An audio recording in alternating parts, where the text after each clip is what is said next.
Well, good morning, everybody. I'm Don Stewart, and welcome to another edition of Breaking News. Today is Thursday, the 5th day of December, 2024.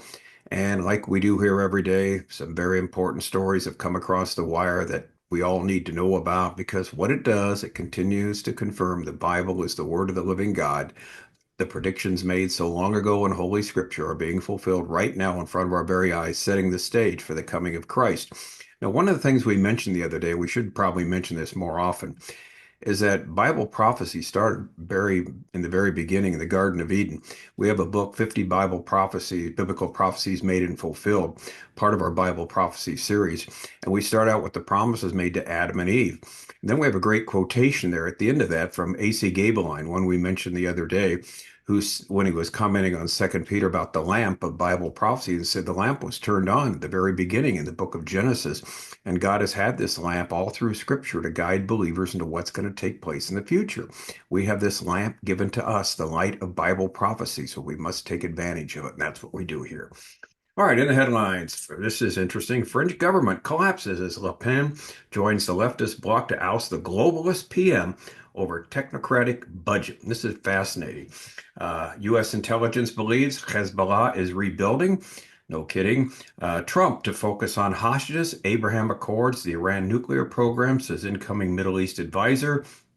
And China is studying Russia's sanctions of evasion to prepare for Taiwan conflict. This one's also very interesting in light of the overall study of Bible prophecy. So we'll look at these four headlines and explain what they all mean with respect to the time of the end. Now, this first one is, to me, is fascinating because France has been a thorn in the last year plus in the side of Israel with respect to what they've tried to do in Gaza, what they're trying to do in Lebanon with Hezbollah.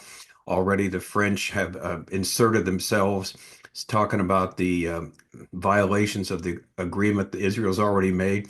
France said originally that the ICC ruling of the arrest warrant for Netanyahu and Gallant is valid, and they have not been friendly to Israel. So Abraham was told 4,000 years ago in Genesis 12, 1 to 3, God's going to bless those that bless and curse those that curse. And look what happened. All right, here's what's going on. The government of France has fallen for the second time this year as a vote of no confidence in Prime Minister Michel Barnier was passed by the National Assembly on Wednesday, giving the former Eurocrat the ignominious distinction of being the shortest tenured prime minister in modern French history. Just 91 days after being installed in the Hotel Matignon by President Macron, Michel Barnier saw his government collapse on Wednesday as Marine Le Pen's populist National Rally Party, the RN, joined on a censure motion to dethrone the government launched by the left-wing New Popular Front, NFP Bloc. Le Figaro reported this. Okay, it's not coincidental that France is having so many problems at the same time they're trying to thwart Israel from ridding itself of the scourge of Hamas and Hezbollah. Israel, though in unbelief, is still God's clock, still God's timepiece. They're at the center of his plan.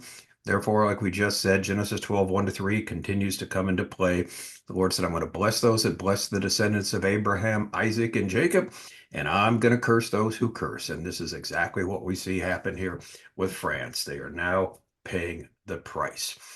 All right, headline number two, USA intelligence believes Hezbollah is rebuilding. This is from the Israel National News. Hezbollah is attempting to restore its capabilities and rebuild stockpiles following the severe damage from Israeli attacks. Okay, this is according to Reuters. An American official, an Israeli source, and two American Congress members who were exposed to the information confirm that the U.S. intelligence agencies addressed in recent weeks that Hezbollah, even during the operation, acted to recruit new militants and attempted to find creative ways to acquire new weapons, including local production and smuggling of materials in from Syria. American intelligence estimates that Hezbollah operated with limited firepower after losing at least half of its weapon stockpiles during the war, which diminished Iran's overall military capability. And when it talks about Iran, Iran, of course, is the one behind all of this. Of course, this is not surprising to any of us. The hatred for the descendants of Abraham, Isaac, and Jacob will continue to come into play until the very end. In fact, we know from Scripture that Israel will experience, and here's what's important, two major military campaigns in the future. We're already told this in the Bible. Ezekiel 38, 39, invasion, and the campaign of Armageddon in Revelation 16. Now, we've documented both of these in our books. The Ezekiel 38-39 invasion. Basically, we've documented that in 25 signs. We're near the end, signs 9 through 11, and also a book on the subject called the Ezekiel 38-39 Invasion, where we go in great detail. Now, for information on Armageddon, you want to see our book, look up a timeline of 50 last days events. It's event number 25. We call it the sixth bowl judgment, the arrival of the kings of the east, Armageddon, Revelation 16:12-16.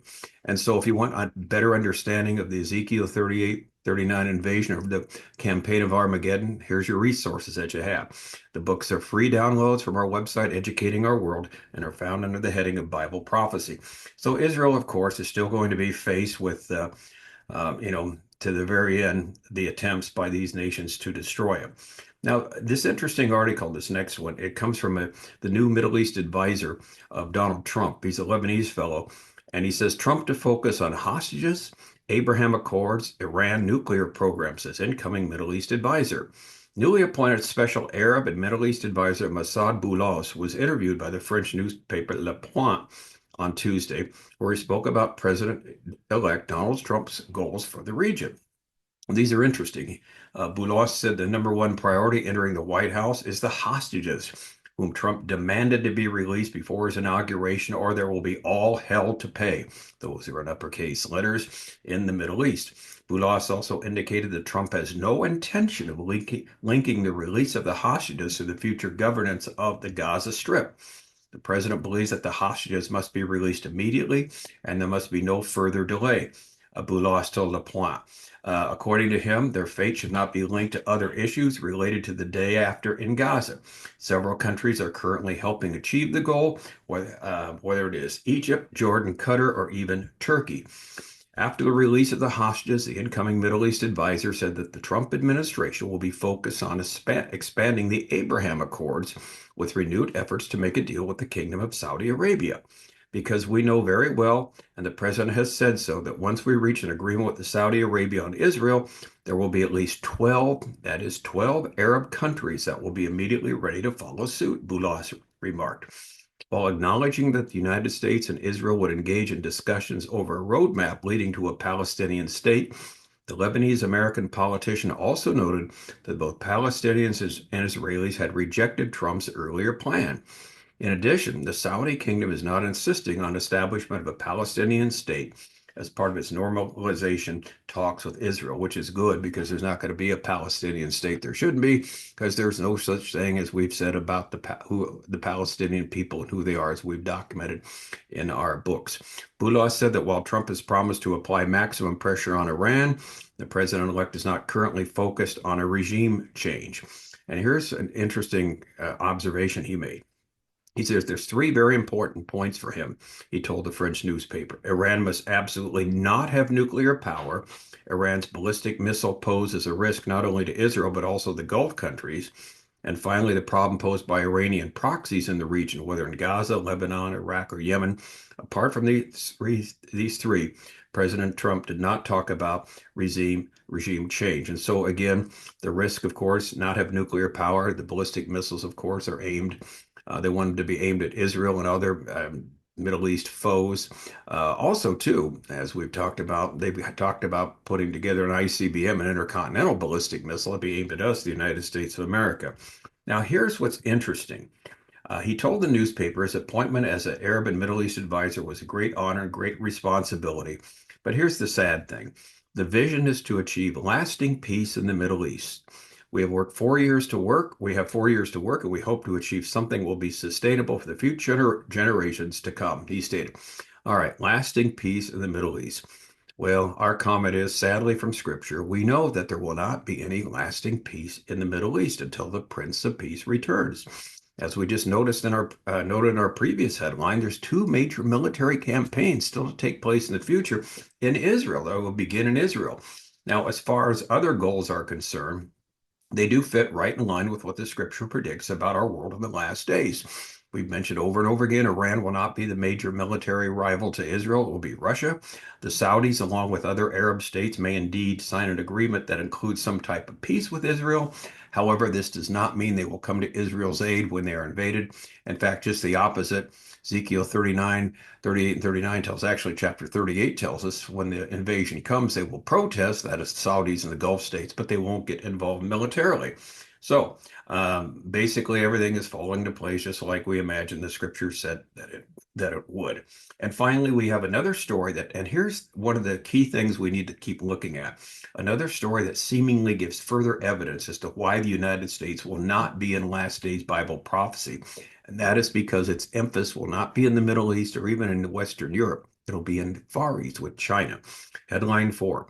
China is studying Russia's sanctions evasion to prepare for Taiwan conflict. Officials report back to Beijing with the lessons it can use in the event of war and Western penalties. China has been supporting Russia's economy since the start of the Ukraine war by buying its oil while supplying it with everything from microelectronics to washing machines. Meanwhile, Beijing has been getting its own strategic benefit, a real-world case study in how to circumvent Western sanctions. And Russia has been very good at circumventing the sanctions. An interagency group set up by China in the months following the full-scale invasion, that is, of Ukraine, has studied the impact of sanctions and produced reports regularly for the country's leadership, according to people familiar with the matter. Now, why do they do this? Here's the key. The goal is to draw lessons about how to mitigate them, particularly in case of a conflict over Taiwan, if it prompts the U.S. and its allies to impose similar penalties on China, the people said. As part of the effort, the Chinese officials periodically visit Moscow to meet with the Russian central bank, the finance minister, and other agencies involved in countering the sanctions, the people said. The China study effort, which hasn't been previously reported, is emblematic of the new age of economic warfare unleashed by Russia's invasion of Ukraine, where the lines between economic policy and geopolitical strategy are increasingly blurred. The trend not only is likely to be amplified by Donald Trump's second presidential term, where he plans to turbocharge the use of tariffs as a tool for negotiation and coercion. And so China is trying to learn from Russia. Russia's done very well in getting around these sanctions ever since their invasion of Ukraine. And China wants to learn from this in case, when and if they invade Taiwan in the future. So here's the key for us as far as we're concerned, why this is important for last days Bible prophecy. All of these issues with China, and there are many, will be front and center for the United States during the next 4 years. This will be the major concern of the U.S., the Far East. In other words, China and its desire for world domination will be the central focus of the U.S. and will distract the focus on the Middle East. There are many possible scenarios as to what may happen between the two countries, but the main takeaway for us is that it will make the interests of the U.S. in the Middle East wane.